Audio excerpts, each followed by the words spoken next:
దాదాపు కల్లాల్లోకి మేము వడ్లు తీసుకొచ్చి 15 రోజులు గడుస్తున్నా ఇప్పటికి 30 కుప్పలు కూడా కాంటగాని పరిస్థితి నెలకొంది.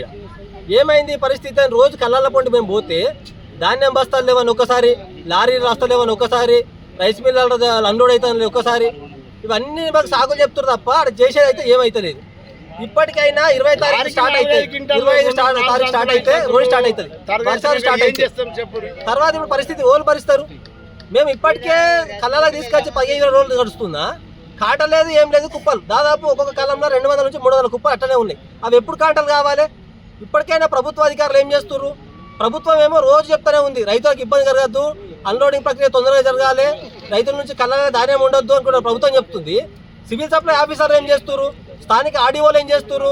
ఎంఆర్ఓలు ఏం చేస్తున్నారు? వీళ్ళందరికీ సోయుందా? ఇంతకు రైతులు ఏం చేస్తున్నారని సోయుందా? ప్రభుత్వం ఇప్పటికైనా స్పందించి ఈ పనికిరాని అధికారుల మీద చర్యలు తీసుకోవాలి. ఎందుకంటే ధాన్యం గన్ని బ్యాగులు గతులు ఉన్నాయి, ఇక్కడ గన్ని బ్యాగులు ఉన్నాయి, ఇటు అమ్మాయిలు ఉండరు, లేకపోతే లారీలు ఉన్నాయి. సరే మీకు అంతా సోయి లేకపోతే మా ట్రాక్టర్లు పెట్టి మేమే సప్లై చేసుకుంటాం అనుకుంటాం, అది కూడా సోయి లేదు గన్ని బ్యాగులు ఇస్తాను. ఇప్పటికైనా చర్యలు తీసుకొని తొందరగా ధాన్యం కొనుగోలు అయితే చూడాలని ప్రభుత్వాన్ని డిమాండ్ చేస్తున్నాం.